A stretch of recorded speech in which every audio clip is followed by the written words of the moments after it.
네, 오늘 말씀은 이 말을 할 때에 그렇게 시작을 하죠. 근데 이 말이 무슨 말일까요? 이 영어 버전을 보면 조금 더 자세해지는데 While they were still talking about this.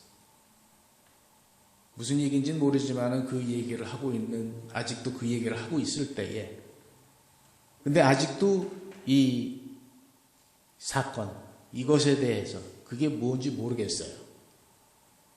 그래서 오늘 본문 앞에 장을 봤습니다. 그랬더니 이 얘기가 나오는 거예요. 이게 누구죠? 엠마오에 가는 두 제자, 그리고 그 가운데 나타나신 예수님 이야기입니다. 그 스토리가 어떻게 되죠? 예수님이 부활하신 그 저녁 때, 주일날, 이 두 제자가 예루살렘에서 한 7마일 정도 떨어진 엠마오 마을로 가는데, 그 중에 한 사람은 글로바였고 또 한 사람은 이름이 나오지를 않습니다. 그러니까 12제자 중에 한 제자들은 아니에요. 근데 성경에 자세히 보면은 예수님 십자가에 못 박혀서 돌아가셨을 때 꼭 12제자만 있었던 것은 아닙니다. 물론 많이들 떠났지만은 거의 한 100여 명 이상의 제자들이 또 있었어요. 아마 그 중에 두 사람이지 않았을까 봅니다. 근데 예수님이 이 도중에 이 두 사람과 합류를 하게 돼요. 근데 이 제자들이 예수님을 몰라봅니다. 예수님도 참 짓궂을 때가 있습니다. 그 두 사람이 주거니 받거니 하는 말을 듣다가 모르는 척하고 예수님이 슬쩍 물어봐요. 도대체 지금 두 사람이 무슨 대화를 그렇게 심각하게 하는 거요? 그랬더니 그 두 사람이 예수님에게 이렇게 얘기를 해요. 아니, 당신은 그 예루살렘에 있었다면서 이거 세상에 파다한 그 소문도 못 들었어? 그리고 핀잔을 줘요. 그리고는 이 사람들이 이제 예수님한테 얘기를 하는 거예요. 예수님이 십자가에 못 박힌 일, 또 어떤 여자들이 새벽 무덤에 갔는데 예수님은 보이지 않고 뭐 시체를 못 찾았다는 등 뭐 그런 얘기를 해줍니다. 그러면서 한마디 덧붙이죠. 우리는 그가 이스라엘을 구원할 사람이라고 생각을 했는데 허망하게 그냥 십자가에 매달려 죽었다. 참나. 그때 예수님이 구약을 들어가면서 그들에게 설명을 해주세요. 그게 어떻게 된 건가 하면 말이요. 구약 성경에 보면 이렇게 쭉 설명을 해주시는 거예요. 이제 예수님의 설명을 들으면서 두 제자의 마음이 뜨거워졌어요. 근데 아직도 예수님을 알아보지 못합니다. 7마일이면 한 2시간 정도 거리겠죠? 걸어서. 이제 엠마오 마을에 거의 가까이 와서 이 주막에 들러서 저녁 한 끼 때우려 할 때 예수님이 떡을 떼어주십니다. 즉 성찬식을 하시죠. 그때야 제자들이 예수님인 걸 알아봤습니다. 근데 예수님인 걸 알아봤을 때는 벌써 예수님은 사라지셨어요. 이 처음부터 이 두 제자가 엠마오 마을에 무슨 일이 있어서 가려고 했는지는 잘 모르겠는데 이 예수님을 알아본 후에는 엠마오는 다 잊어버리고 그 즉시로 예루살렘으로 되돌아옵니다. 2시간 길을 다시 걸어서. 그리고 11제자와 다른 사람들이 모여있는 곳에 합류를 하게 되는데 거기서 예수님이 살아나시고 뭐 베드로에게도 나타나셨다 그런 말을 들어요. 그러니까 이제 이 두 제자들도 사실은 우리도 엠마오로 가는 길에 예수님을 만났다고 그렇게 말을 해줍니다. 그 사람들이 얘기하는 게 이 얘기예요. 오늘 본문에 시작하는 이 말이란 그 얘기는 지금 이 얘기를 하고 있는 겁니다. 오늘 본문은 사실 지난주에 이 요한복음에서 같은 내용을 다루고 있는데 이 도마 사건이죠. 오늘 그때 자세히 그 설명을 했으니까 나머지 본문은 제가 생략을 하겠습니다. 다만 요한복음에 나오지 않는 구절이 오늘 나옵니다. 그거를 짚고 넘어갈게요. 예수님이 오늘 본문 마지막에 이런 말씀을 하십니다. 이같이 그리스도가 고난을 받고 제3일에 죽은 자 가운데서 살아날 것과 또 그 이름으로 죄사함을 받게 하는 회개가 이 부분이 좀 다르죠. 요한복음에는 나오지 않습니다. 사함을 받게 하는 회개가 예루살렘에서 시작하여 모든 족속에게 전파될 것이 기록되었으니 너희는 이 모든 일의 증인이라. 예수님이 그렇게 말씀을 하세요. 그리스도의 복음의 메시지가 예루살렘에서 시작해서 모든 나라에 전파될 것이다. 자, 증인이 무엇입니까? 우리가 혼자 있을 때는 증인이 아니죠. 증인은 다른 사람들에게 어떤 사건에 대해서 증언을 할 때 증인이 되는 겁니다. 따라서 증인이라는 말에는 혼자만 알고 있을 것이 아니고 그 이야기를 널리 퍼뜨리라는 의미가 포함되어 있습니다. 부활한 예수님을 만난 제자들은 180도로 바뀌었어요. 그리고 참으로 땅끝까지 증인이 되었습니다. 예수님이 처음에 제자들을 부르셨을 때 아까 그 엠마오로 가던 제자들이 말했듯이 예수님이 이스라엘을 해방시킬 사람이라 생각을 했어요. 여태까지 자기들이 보았던 선생들하고는 전혀 달랐습니다. 말씀에 권위가 있음을 느꼈고 또 기적을 자기 눈으로 봤어요. 권능을 받아서 자기들도 기적을 행했습니다. 이 성경에 해박한 바리새인들이나 박사들한테도 전혀 꿀리지 않았어요. 오히려 그들의 말문을 막히게 하셨습니다. 그렇게 자신들이 믿고 있던 예수님이 허망하게 십자가에 못 박혔을 때 제자들은 뿔뿔이 다 도망가 버렸습니다. 잘 나가던 직장 때려치고 3년간 쫓아다녔는데 이게 뭐야? 그렇게 허망하게 돌아가시다니.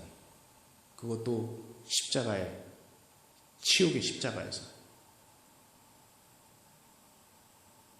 어떤 제자들은 이렇게 얘기를 했어요. 에이, 이럴 줄 알았으면 날 불렀을 때 안 따라 나서고 그냥 편하게 어부사업이나 하는 건데 이게 뭐야? 고기잡이나 다시 해야 되겠다. 지난 3년의 세월이 아까웠어요. 그랬는데 예수님이 부활하신 겁니다. 그 전에 말씀하신 대로 3일 만에. 그제서야 예수님이 돌아가시기 전에 하셨던 말씀이 무슨 뜻인지 알게 됐어요. 주 안에서의 새 생명이라는 것이 이런 거구나. 죽어도 살겠다고 말씀하신 것이 이런 거구나. 이제는 죽음이 두렵지 않았습니다. 왜냐하면 다시 살아날 거니까.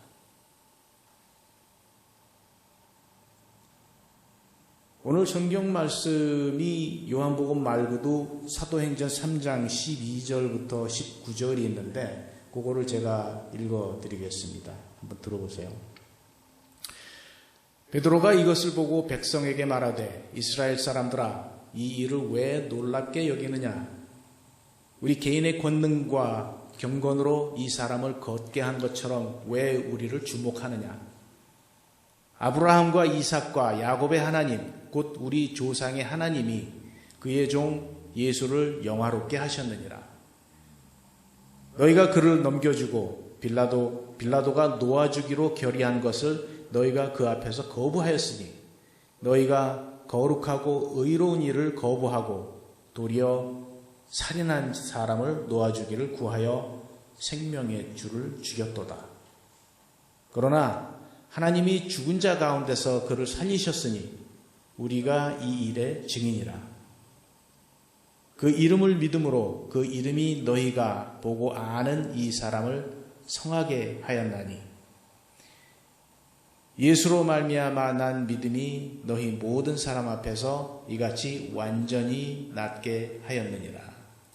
형제들아, 너희가 알지 못하여서 그리하였으며 너희 관리들도 그리한 줄 아노라. 그러나 하나님이 모든 선지자의 입을 통하여 자기의 그리스도께서 고난받으실 일을 미리 알게 하신 것을 이와 같이 이루셨느니라.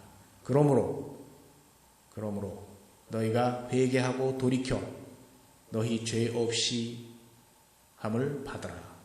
이같이 하면 새롭게 되는 날이 주 앞으로부터 이를 것이요. 제가 지금 방금 읽은 그 사도행전 9절 바로 전에 베드로와 요한이 성전에 갔다가 이 성전 문 앞에서 구걸하는 안전뱅이를 일으키는 기적을 행합니다.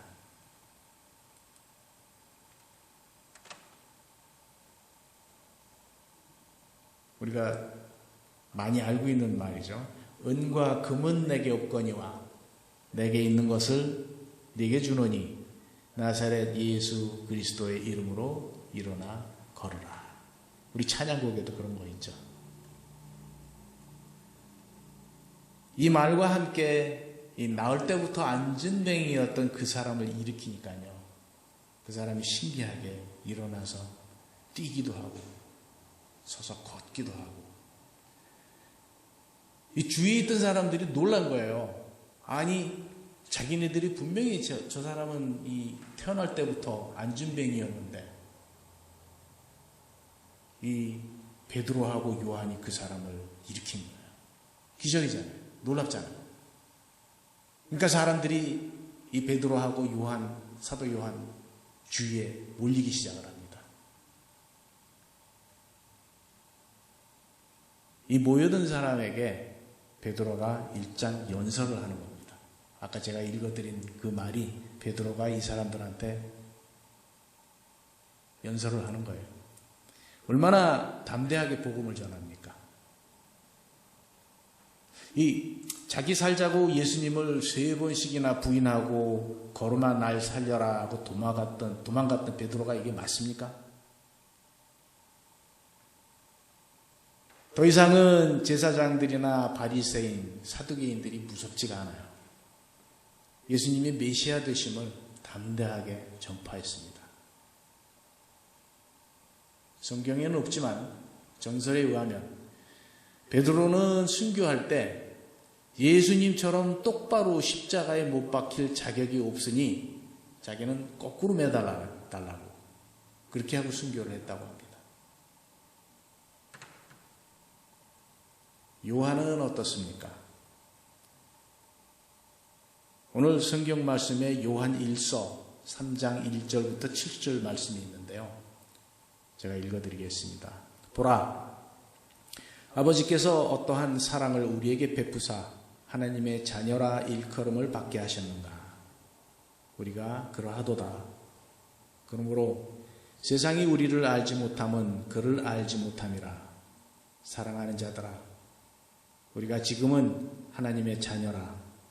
장래에 어떻게 될지는 아직 나타나지 아니하였으나 그가 나타나시면 우리가 그와 같을 줄 아는 것은 그의 참 모습 그대로 볼 것이기 때문이니 주를 향하여 이 소망을 가진 자마다 그의 깨끗하심과 같이 자기를 깨끗하게 하느니라. 죄를 짓는 자마다 불법을 행하나니 죄는 불법이라. 그가 우리 죄를 없애려고 나타나신 것을 너희가 아나니 그에게는 죄가 없느니라. 그 안에 거하는 자마다 범죄하지 아니하나니 범죄하는 자마다 그를 보지도 못하였고 그를 알지도 못하였느니라. 자녀들아, 아무도 너희를 미혹하지 못하게 하라. 의를 행하는 자는 그의 의로우심과 같이 의롭고. 이 요한도 더 이상은 예수님이 앉은 왕자의 오른쪽, 왼쪽 그런 욕심을 버렸습니다. 이 땅에서 지위가 더 이상 중요하지 않았어요. 천국을 소망하게 됐습니다. 그리고 담대하게 우리가 하나님의 사랑하는 자녀라고 선포하고 있습니다. 작년에 보여줬던 비디오 클립을 다시 한번 보겠습니다. 이 베드로가 말한 We have work to do. 우리가 할 일이란 것이 바로 이 증인이 되는 것입니다. 이 비디오 클립에서 요한이 말했듯이 이들은 전 세계에 복음을 전했습니다. 이 지도에 보시면 한가운데 예루살렘이 있습니다. 빨간 화살표는 사도 요한을 제외한 나머지 11명 사도들이 스페인까지, 그 다음에 멀리 인디아까지, 지난주에 얘기했던 그 도마, 인디아까지 가서 복음을 전파하다가 순교를 나갑니다. 그 당시 사람들한테는 이게 전 세계였어요. 자기 당대에 예수님이 말씀하신 대로 땅끝까지 가서 복음을 전했습니다. 오늘 설교 내용을 정리하겠습니다. 자기들도 예수님과 함께 잡힐까봐 벌벌 떨면서 문을 걸어 잠그고 숨어있던 그들이 부활한 예수님을 만나고 담대해졌습니다. 더 이상은 죽음이 두렵지 않습니다. 우리에게도 참 복음이 들어가면 더 이상 죽음이 두렵지 않습니다. 저는 아직도 우리 이봉선 자매님이 한 말이 잊혀지지가 않아요. 한 번은 제가 그런 얘기를 했었습니다.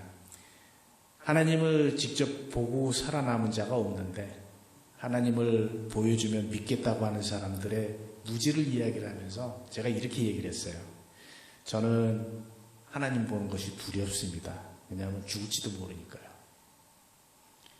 그때 이봉선 자매님이 그렇게 말을 하셨어요. 글쎄, 하나님을 뵙고 지금 죽어도 I'm okay. 그 후에 제가 가만히 생각을 해보니까 참 맞다. 부활이 있는데 하나님을 뵙고 죽는다 한들 I'm okay. 그래도 그런 생각이 들어요. 천국에 소망이 있는 사람들은 죽음을 두려워할 필요가 없습니다. 죽어도 살 거니까요. 우리 모두에게 이런 확고한 부활의 소망이 있기를 바라면서 기도하겠습니다.